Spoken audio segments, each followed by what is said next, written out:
विकसित भारत, सुवर्ण भारत, विकसित भारत, स्वर्णाभ भारत, यही स्वप्न एवं संभावना को साकार करने केंद्र क्रम वरेण्य मुख्य अतिथि स्थानीय गोष्ठी उन्नयन अधिकारी महोदय, मुख्य वक्ता चकापात गोष्ठी उन्नयन अधिकारी महोदय, सम्मानित अतिथि एनवाईके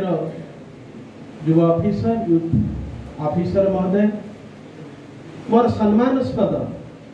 आज सभापति मोर बड़ भाई दीनबंधु महांती महोदय,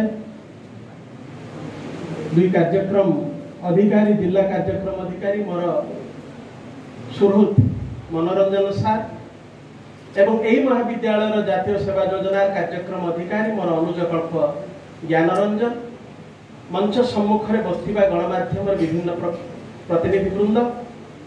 यही महाविद्यालय समस्त ज्येष्ठ श्रेष्ठ कनिष्ठ अध्यापक अध्यापिका, दुई जिलू विभिन्न महाविद्यालय जोग देथिबा मोर समस्त स्वेच्छासेवी और स्वेच्छासेवी भाई और भौणी मानक मोर अजस्र शुभकामना, शुभेच्छा, अभिनंदन, कृतज्ञता। आम समस्ते जानिछे जे जो देशर बा जो देशर युव संप्रदाय जेते क्रियाशील जेते सचेतन से देश से विकसित से देश से आत्मनिर्भरशील।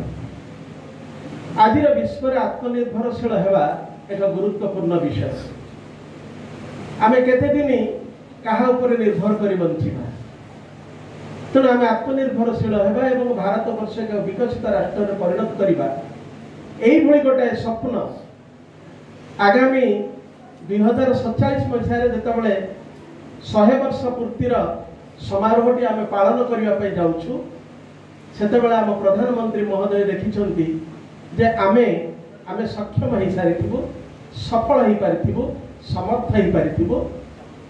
विकसित हो सारी ए स्वप्न को एवं संभावना को परिपूर्ण करने जदि भारत वर्ष कौन मात्र गोटे व्यक्ति सक्षम से केवल आमर युवक एवं युव नागरिक माने। तेणु युव नागरिक मानक नहीं ये जो स्वप्न एवं संभावनार पृथ्वीटे गढ़ापी प्रधानमंत्री महोदय आशा करिसेंती, स्वप्न देखिसेंती, संभावना टे तार तृणभूमि स्तर कार्यक्रम ही आज ही कार्यक्रम। तेणु आमे केते विकसित हो पारिबा, आमे सचेतन हबार आवश्यकता अछि। मु जदि सचेतन है नाही,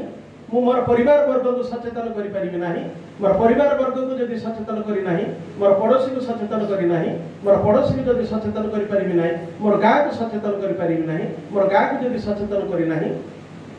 मु देश को एवं मोर विश्व को सचेतन करि परिबि नाही। ये एक आम भाई आम युवा संप्रदाय पे एक कनक न्यूज रे बाजार हालचाल रे मु देखुतिली दशमंतपुर ब्लॉक रे गोटे स्थान रे पड़िया हेकी थिला, सेठी किछि फसल उत्पादन नहीं पारुतला। आज सकाळ 9टार खबर सेठी वर्तमान एवं प्रत्येक परिवार मासक 2 लाख टंका उत्पादन 2 लाख टंका से माने रोजगार करि पारछन्ती। ये कोन विकसित भारत रो गोटे स्वाक्षर नुह। बालेश्वर जिलार जड़े अवसर प्राप्त इंजीनियर तार पड़ोसी बंधु को लेकिन स्ट्रॉबेरी चाष करिछि। गंजाम जिलार 2 जण युवक इंजीनियर चाकरी छाड़ी देकी स्ट्रॉबेरी चाष करुछन्ती। या कोन आम विकसित भारत स्वप्न एवं संभावनार गोटाए संकेत नुह कि आमे केते दिन पर्यंत सरकार को ऊपर चाकरी पाई निर्भर करथुवा, आमे जो दिन पर्यंत रोजगार क्षम हो पारि ना हो। कृषि क्षेत्र रे, स्वास्थ्य क्षेत्र रे, अर्थनीतिक क्षेत्र रे, राजनीतिक क्षेत्र रे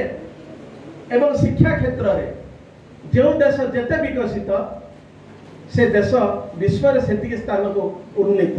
एवं से विश्व को से राष्ट्र को से देश को विकसित करबा पाई युव संप्रदाय मानकर गुरुत्वपूर्ण भूमिका टिए रही। गोपबंधु कहते आगरे पड़ी पथ बहु दूर आहरी अनेक बाकी, आगरे पड़ी पथ बहु दूर आहरी अनेक बाकी। मु चलिबी चलेबी न पड़ी थकी मुदिबा आगुरु आखि मो मुदिबा आगुरु आखि आमको चलवा पड़ो आमको स्वप्नटे देखा पड़ो जो स्वप्न भितर संभावनाटे थी जो स्वप्न भितर वास्तवताटे थी एपीजे अब्दुल कलाम कहते यही स्वप्नटे देख जो स्वप्नटे तुमको राति शुआईदेव ना आम समस्ते शोला बेले गोटे स्वप्नटे कथा चिंता करुचु एवं भगवान को डाकुचे हे भगवान मत एमती गोटे स्वप्न दिए जे आज शांति मो निदटा हो रातिटा पाइज कि एपीजे अब्दुल कलाम तार विपरीत कहते एपीजे अब्दुल कलाम कहते मत यही भाव स्वप्न दिए दियो जो स्वप्नटे मत राति शुआईदेव ना मत मुझे राति पाइब मुझे मोर कर्तव्य पथ को जी मु ए देश पाई ए माटी पाई ए जाति पाई मो पाई मो गाँ पाई मो देश पाई मो विश्व पाई मु कौन कर पारिबी राति शोला बेले जब छाती उपर हाथ रखी आम चिंता कर आज मो पाई कौन कर आज दिन भितर मु मोर परिवार पाई कौन कर मो देश पाई कौन कर मो पृथ्वी पाई कौन कर आमको विवेक से शताधिकार दब जदि आम किसी कर प्रत्येक युवक जदि से आत्मनिर्भरशील स्वप्नटे देखती महात्मा गांधी कहते जो व्यक्ति निज को डरे से पृथ्वी में क्या डर आवश्यकता ना मन रखु युव संप्रदाय महात्मा गांधी कहते से व्यक्ति जो व्यक्ति निज को डरे से क्या डर आवश्यकता ना निज को डरवा अर्थ निज विवेक को पचारिक काम करवा निज विवेक को पचारि काम करवा अर्थ किसी भूल न करवा किसी भूल न करवा अर्थ क्या न डर मुझे क्या किसी भूल करी ना पृथ्वी में क्या डर आवश्यकता ना मुझे शेष गोटे सुस्त गोटे सशस्त्र गोटे सशक्त नागरिक भाव ए देश को ए माटी को सुसंगठित करने विभर करने वास्तवाभिमुखी करने एवं आत्मनिर्भरशील स्वावलंबनशील राष्ट्रटे गठन करने मुई सक्षम है जंगल में निया लगिला गोटे मिनिट जंगल में निया लगिला बाघ भालू समस्ते दौड़िले किए से निआरे निज को त्राही करने समस्ते दौड़िले प्राण विकल बुढ़ा मांकड़े देखु थाए छोटिया पक्षीटे घर छोटिया पक्षीटे किछि दूर रे थिबा गोटे पानी छोटिया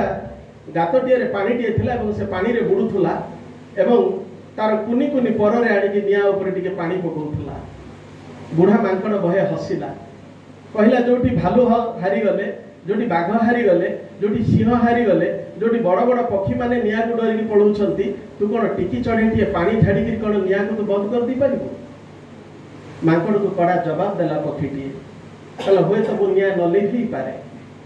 मु निया लिभेबे स्वप्न मो भितर नाही किंतु नियार किछि अंश को लिभेई पारिबी ए वास्तवता मो भितर अछि आगामी काली जदि जंगल निया लागबा कथा इतिहास रे लेखा जाए ताहले लेखा जीव बाघ पलायन पंथी सिंह पलायन पंथी हाथी पलायन पंथी भालू पलायन पंथी किंतु घर चटियाटा पलायन पंथी नुह घर चटियाटा एनएसएस रो जने कर्मी धन्यवाद।